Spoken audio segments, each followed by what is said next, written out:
साथियों नमस्कार, मैं वीरेंद्र पहल।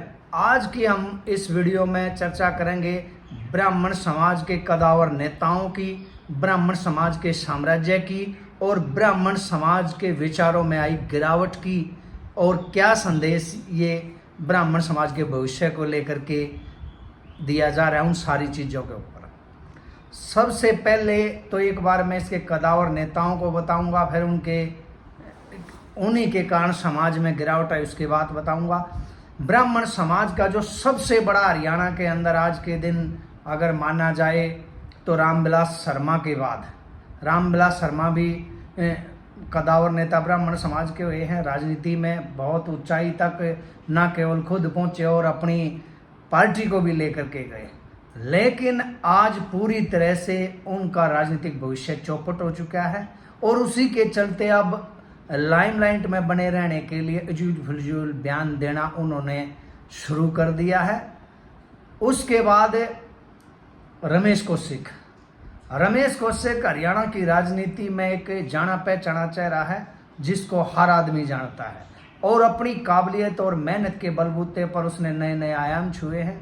अलग अलग विधानसभा से चुनाव लड़के जीते हैं, अलग अलग पार्टियों से जीते हैं, लोकसभा में भी जीते हैं। असंभव काम को संभव करने का अगर किसी में मादा ब्राह्मण समाज के नेता में था तो वो रमेश कौशिक थे।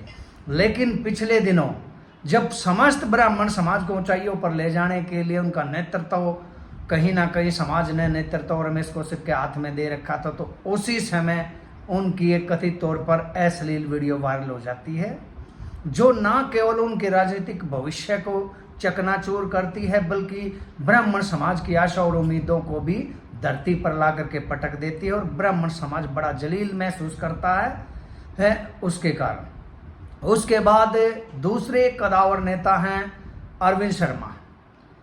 जब रमेश कौशिक के बाद एक कोई उम्मीद थी तो वो कहीं ना कहीं अरविंद शर्मा से लग रही थी। अरविंद शर्मा ने भी राजनीति में अपनी काबिलियत का खूब सिक्का चलाया है और कई अलग अलग लोकसभाओं से वो सांसद भी रहे हैं और हाल में वो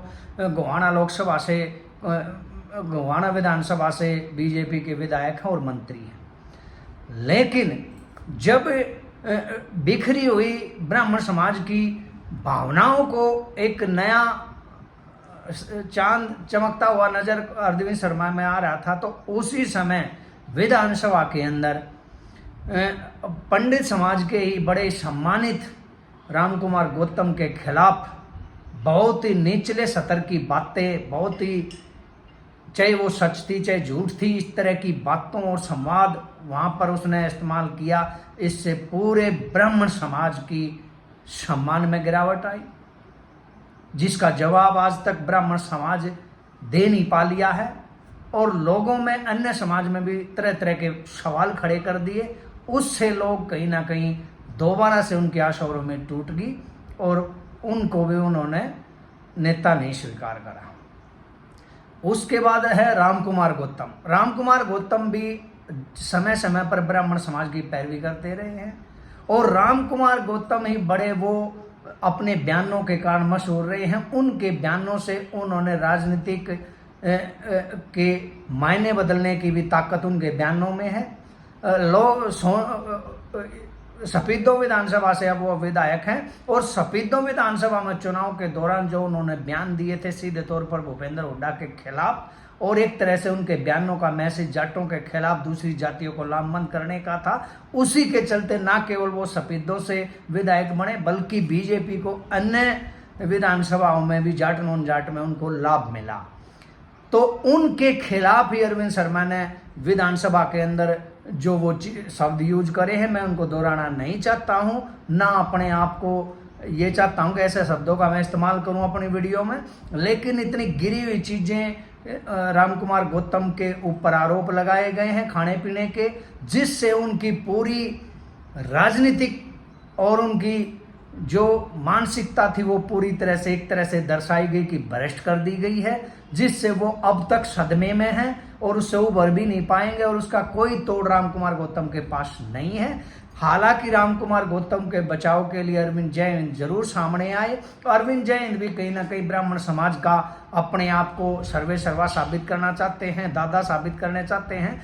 लेकिन मैं बता दूं, अरविंद शर्मा आम आदमी पार्टी के हरियाणा प्रदेश अध्यक्ष भी रहे हैं, और जब वो हरियाणा प्रदेश अध्यक्ष बने थे तो ब्राह्मण समाज ने उनको करोड़ों रुपए इकट्ठा करके चंदे के रूप में दिए थे और एक गाड़ी भी दी थी। लेकिन दिल्ली के अंदर अरविंद शर्मा पर भी बहुत बड़ा पैसे खाने का, भ्रष्टाचार का आरोप लगा था। अब दिल्ली आम आदमी पार्टी में की सरकार थी, और जब वहां पर एम्बुलेंस ठेका प्रथा खत्म करने की बात आई थी तो वहां पर इस पे नवीन जयंत पर वहां पैसे खाने का आरोप लगा था। ये भी कोई दूध के दूल्हे नहीं बताए जा रहे हैं, लेकिन ये कहीं ना कहीं एक परशुराम जी का जो फरसा है उसको लेकर के और अपनी दाढ़ी मूंछ और आक्रामक रवैये को लेकर के कहीं ना कहीं ये दर्शाने का और लोगों को समझाने का प्रयास करते हैं कि वो हूबहू परशुराम जी के नक्शे कदम पर हैं। लेकिन जो उनके मवालियों वाली भाषा है और जो बातें हैं उसको कहीं भी एक सभ्य समाज अपने गले के नीचे उतार करके उसको नेता स्वीकार करने के मूड में नहीं है।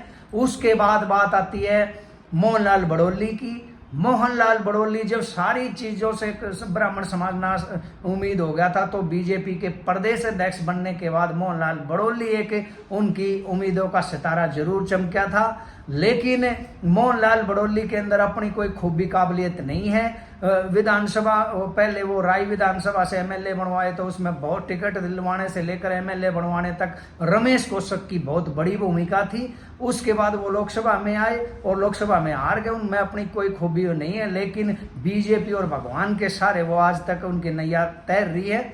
लेकिन उनके ऊपर भी हिमाचल के कसौली में जो एक गैंगरेप का आरोप लगा वो झूठा था या सच्चा था, उसके बाद उनके भी भविष्य पर कहीं ना कहीं प्रश्न चिन्ह होगा और ब्राह्मण समाज को वहां भी एक नाउम्मीद ही होना पड़ा। उसके बाद है कुलदीप शर्मा।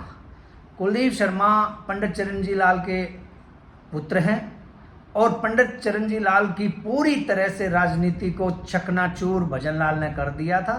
भजनलाल ने उनको चारों खाने चित करके कहीं ना कहीं घर बैठाने का काम करा था और पंडित जो कुलदीप शर्मा है उनके लिए कोई रास्ता नजर नहीं आ रहा था। उस समय भूपेंद्र हुड्डा उनके लिए भगवान बन करके आए और भूपेंद्र हुड्डा ने उनको गनौर लोकसभा विधानसभा से जो कांग्रेस की सीट पर 2-3 बार वहां से एमएलए जितेंद्र मलिक रह चुके थे वहां से टिकट दिलवाया और भूपेंद्र हुड्डा ने अपने लोगों को कह करके उनको विधायक बनवाया। ना केवल विधायक बल्कि उनको लोकसभा स्पीकर भी बनवा करके एक बड़ा चेहरा बनाने का काम करा।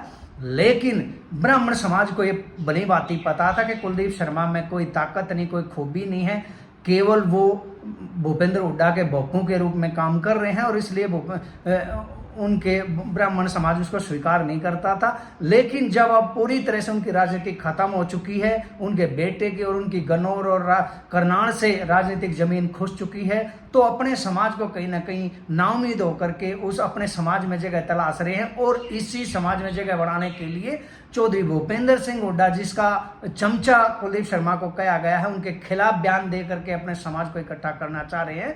लेकिन समाज बड़ी बातें उनको समझ चुका है। उसके बाद है योगेश्वर दत्त। योगेश्वर दत्त के पास राजनीतिक और सामाजिक किसी तरह का भी कुछ अपना नहीं था। वो चौधरी भूपेंद्र सिंह हुड्डा ने जब ओलंपिक खेलने गए थे तो उससे आशीर्वाद दे करके उनको एक मजबूत बनाया था और आगे चल करके उन्होंने चौधरी भूपेंद्र सिंह हुड्डा के खिलाफ ही बयान दे करके अपने आप को पॉपुलर किया। उनके कांग्रेस पार्टी के खिलाफ बीजेपी का एक नुमाइंदा बन करके 2 बार चुनाव लड़ा, लेकिन दोनों ही बार चौधरी भूपेंद्र हुड्डा के सिपे सालारों ने उसको पटकनी देने का काम करा और अब वो भी पूरी तरह से राजनीतिक रूप से अपने घर बैठ चुके हैं। तो ये इतने बड़े बड़े ब्राह्मण समाज के धुरंधर, इनके ऊपर लगते इस तरह के घटिया आरोप, इनके इतने गिरे हुए संवाद और विचार, एक दूसरे को कोई कुछ खाने की बात कर रहा है, कोई उसको वो मूत के बराबर नहीं, कोई कुछ नहीं, इस तरह की बात कर रहा है, तो इससे समाज क्या प्रेरणा ले। जिस समाज को आज तक ये पूजनीय और वंदनीय थे, रास्ता दिखाते आए थे धार्मिक रूप से, तो वो समाज आखिर आज इनके साथ उस समाज को क्या परोस रहे हैं, समाज के अंदर क्या दे रहे हैं। और ब्राह्मण समाज जिस तरह की भाषा में गिरावट आई है, उससे क्या ये मान लिया जाए कि ये ब्राह्मण समाज पतन की तरफ अग्रसर है। जो परशुराम जी का, भगवान परशुराम जी का समाज था, आज वो परशुराम जी के नाम को इस्तेमाल करके इतने नीचे तक गिरा देगा, ये कभी ब्राह्मण समाज ने सोचा नहीं होगा। और समस्त समाज भी बड़े सदमे में है, धग्गे में है। कि आखिर ये लोग इस तरह की अपनी छिटाकाशी राजनीति के कीचड़ में इस तरह से सन चुके हैं कि उनको अपने भगवान का, अपने आराध्य का और समाज का कहीं दूर तक कोई लेना देना नहीं, कोई ध्यान नहीं है। केवल और केवल अवसर तराशते हैं एक दूसरे की टांग खींचने के लिए, एक दूसरे को गंदा और भ्रष्ट दिखाने के लिए। तो ये आज की हमारी वीडियो थी। इसके बारे में आपका क्या कहना है? आप अपना कमेंट करें, चैनल को सब्सक्राइब करें, लाइक करें और अपनी राय